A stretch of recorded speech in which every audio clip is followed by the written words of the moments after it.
ನಮಸ್ತೆ ಎಲ್ಲರಿಗೂ. ಇದು ಮತ್ತೆ ಮೊನ್ನೆ ಹಾಕಿರೋ ವಿಡಿಯೋ 2 ದಿನ ಅದಾದಮೇಲೆ ನೋಡಿ ಅರಶಿನ ಆಗಲೇ ಬಾಡಿ ಒಣಗ್ತಾ ಬರ್ತಿದೆ. ಒಂದರಲ್ಲಂತೂ ಪೂರ್ತಿ ಒಣಗೋಗಿದೆ. ಇವೆಲ್ಲ ಎಲೆ ಹಣ್ಣಾಗಿದೆ ನೋಡಿ, ಆ ಕಡೆದು ಅಷ್ಟೇ.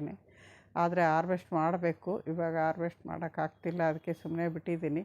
ದಿನ ಈ ಥರ ಇಟ್ಟು ನೀರು ಹಾಕ್ಬಿಟ್ರೆ ಗೆಡ್ಡೆಗಳು ಕಳಿಬೋದು ಅನ್ನೋ ಭಯನೂ ಇದೆ. ಅವತ್ತು ನಮ್ಮ ಅಳಿಯಂಗೆ ಕಳಿಸಿದ್ದೆ ಅಂತ ಹೇಳಿದ್ನಲ್ವ, ಅವರೇ ದಿನ ಬಂದು ಗುಡಿಸಿಗೆ ನೀರು ಹಾಕಿ ಹೋಗ್ತಾಯಿದ್ರು. ಅವತ್ತು ನನ್ನ ಮೊಮ್ಮಗನೂ ಬಂದಿದ್ದ ಜೊತೆಗೆ. ಅವ್ನಿಗೆ ಹೇಳಿದೆ ಒಂಚೂರು ವಿಡಿಯೋ ಮಾಡ್ಕೊಂಬರೋ ಗಾರ್ಡನ್ದು ಅಂತ. ಅವ್ನು ಮಾಡಿರೋ ವಿಡಿಯೋ ಇದು. ಆಮೇಲೆ ನಾನು ಹೇಳಿದ್ನಲ್ಲ ಚಪ್ರದಕಾಯಿ ಆಗಲೇ ಒಣಗ್ತಾ ಬಂದಿದ್ದು ಅಂತ. ಇರೋದನ್ನು ನಾನು ಅವತ್ತು ಕಿತ್ಕೊಂಬಂದಿದ್ದೆ, ಒಣಗಿರೋವಲ್ಲ. ಇವತ್ತು ಇರೋವನ್ನ ಅವರು ಹಾರ್ವೆಸ್ಟ್ ಮಾಡ್ತಾಯಿದ್ದಾರೆ. ಎಷ್ಟು ಬಂತು ಅವೆಲ್ಲ ವಿಡಿಯೋ ಅವ್ನು ಮಾಡಿಲ್ಲ, ತೆಗ್ದಿಲ್ಲ. ಇದು 4ನೇ ಹಾರ್ವೆಸ್ಟ್ ಏನೋ ಅನಿಸುತ್ತೆ. ಅವ್ರು ತೆಗಿತಾಯಿದ್ರು ಕಟ್ ಮಾಡಿ ಚಪ್ರದ. ಇದು ಹಳೆ ಗಿಡ, ಸುಮಾರು 4-5 ಸರಿ ಚೆನ್ನಾಗೇ ಬಿಟ್ಟಿದ್ದಾವೆ ಇವು ಈ ವರ್ಷ. ಇನ್ನು ಹೊಸ ಗಿಡಗಳು ಇನ್ನೂ ಸ್ಟಾರ್ಟ್ ಆಗಿಲ್ಲ. ಆ ಕಡೆ ಡ್ರ್ಯಾಗನ್ ಫ್ರೂಟಲ್ಲಿ 1-2 ಗಿಡ ಇಟ್ಟಿದ್ದೀನಿ ಬೀಜ, ಅವು ಇನ್ನೂ ಸ್ಟಾರ್ಟ್ ಆಗಿಲ್ಲ. ಬಳ್ಳಿ ಮಾತ್ರ ತುಂಬ ಚೆನ್ನಾಗಿ ಹಬ್ತಾ ಇದೆ ಅದು ಮೇಲ್ಗಡೆ. ಇವು ಮುಗಿಯೋಷ್ಟೊತ್ತಿಗೆ ಅವು ಬರ್ಬೋದು. ಈ ಥರ ನಾವು ಒಂದು ಸ್ವಲ್ಪ ಡಿಫ್ರೆನ್ಸಲ್ಲಿ ಇವಾಗ ಒಂದು 15 ದಿನ ಆಯಿತು ಬೀಜ ಇಟ್ಟು ಅಂದಾಗ ಇನ್ನೊಂದು ಕಡೆ ಬೀಜ ಇಟ್ಟರೆ ಇವು ಮುಗಿಯೋಷ್ಟೊತ್ತಿಗೆ ಅವು ಬರುತ್ತೆ. ಯಾಕೆಂದರೆ ಈ ಕಾಯಿಗಳೆಲ್ಲ ಚಳಿಗಾಲದಲ್ಲೇ ಜಾಸ್ತಿ ಬಿಡೋದು. ಚಳಿಗಾಲ ಹೋಗೋವರೆಗೂ ನಾವು ಕಾಯಿಗಳು ಈ ಥರ 1 ವಾರ 10 ದಿನ ಡಿಫ್ರೆನ್ಸ್ ಆಗಿ ಬೀಜ ಇಟ್ಕೊಂಡ್ರೆ ಬರ್ತಾಯಿರ್ತವೆ. ಯಾವುದೇ ತರಕಾರಿ ಆಗಲಿ, ಸೊಪ್ಪು ಅಷ್ಟೇ. ನೀವು ಇವತ್ತು ಬೀಜ ಹಾಕಿದ್ದೀರಾ, ಇನ್ನೂ 1 ವಾರಕ್ಕೆ ಬಿಟ್ಬಿಟ್ಟು ಬೀಜ ಹಾಕಿದ್ರೆ ಇದಾದ ತಕ್ಷಣ ಅದು, ಅದಾದ ತಕ್ಷಣ ಹಂಗೆ ಬರ್ತಾಯಿದೆ ಕಂಟಿನ್ಯೂ. ಆ ಥರ ಮಾಡ್ಕೊಬೋದು. ನಾನು ಅದೇ ಥರ ಮಾಡ್ತಿದ್ದೆ. ಈ ವರ್ಷವೇ ಸ್ವಲ್ಪ ಜಾಸ್ತಿ ಕೆಲಸ ಆಗಿಲ್ಲ ನೋಡಿ. ಇಲ್ಲಿ ಅವರೆಕಾಯಿ ಎಷ್ಟು ಬಂದು ಕೀಳ್ತಾ ಇದ್ದಾರೆ ಅವರು, ಅದನ್ನು ಮಾತ್ರ ವಿಡಿಯೋ ಮಾಡೀನಿ. ಆಮೇಲೆ ಒಂಚೂರು ದಾಸವಾಳದ ವಿಡಿಯೋ ಮಾಡಿದ್ದಾನೆ ಅಷ್ಟೇ ಹಾಪಿ. ಆದ್ರೂ ವಿಡಿಯೋ ನೋಡ್ತೀರಾ ಅಂತ ಅಂದ್ಕೊಂಡು ವಿಡಿಯೋ ಶೇರ್ ಮಾಡಿದ್ದೀನಿ ಎಡಿಟ್ ಮಾಡಿ. ಹೊಸಬ್ರು ಯಾರಾದರೂ ಫಸ್ಟ್ ಸರಿ ಚಾನಲ್ ನೋಡ್ತಿದ್ರೆ ದಯವಿಟ್ಟು ಸಬ್ಸ್ಕ್ರೈಬ್ ಮಾಡ್ಕೊಂಡು ನೋಡಿ. ವಿಡಿಯೋಗಳು ಚೆನ್ನಾಗಿದೆ ಅಂತ ಅನಿಸಿದರೆ ಬೇರೆಯವ್ರಿಗೆ ಶೇರ್ ಮಾಡಿ. ಈ ವರ್ಷ ನಾನು ತುಂಬ ಜಾಸ್ತಿ ನಮ್ಮ ಮನೇಲಿ ಪ್ರಾಬ್ಲಮ್ಮು, ಆಮೇಲೆ ಹುಷಾರಿಲ್ಲದೆ ಆಗಿರೋದು, ಸರಿಯಾಗಿ ವಿಡಿಯೋನೂ ಮಾಡೋಕ್ಕಾಗ್ತಿರ್ಲಿಲ್ಲ, ಸರಿಯಾಗಿ ಗಾರ್ಡನ್ ಕೆಲಸನೂ ಮಾಡೋಕ್ಕಾಗ್ದೇ ನನಗೆ ಜಾಸ್ತಿ ಇದಾಗಿರೋದು. ಹೋದ ವರ್ಷ ಎಲ್ಲ ಚೆನ್ನಾಗೇ ಗಾರ್ಡನ್ ಕೆಲಸನೂ ಆಯಿತು, ಚೆನ್ನಾಗೂ ಇದ್ದೆ. ಈ ಸರಿ ಯಾಕೋ ಟೈಮೇ ಸರಿ ಇಲ್ಲ ಅನಿಸುತ್ತೆ ನನಗೆ ನೋಡಿ. ಇವಾಗ ಅವರೆಕಾಯಿ ಆ ಸೈಡ್ ಆಯಿತು, ಈ ಸೈಡ್ ಗೊಂಚಲಾಗಿ ಬಿಡುತ್ತೆ ಈ ಕಾಯಿ. ತುಂಬ ಚೆನ್ನಾಗಿರುತ್ತೆ ಕಾಯಿ, ಟೇಸ್ಟು ಅಷ್ಟೇ ತುಂಬ ಚೆನ್ನಾಗಿರುತ್ತೆ. ಅವರು ಸುಮಾರು ಕಾಯಿ ಬಂದಿದ್ವು, ಅಲ್ಲಿ ತೊಗೊಂಬಂದಾಗ ನೋಡಿದೆ ನಾನು.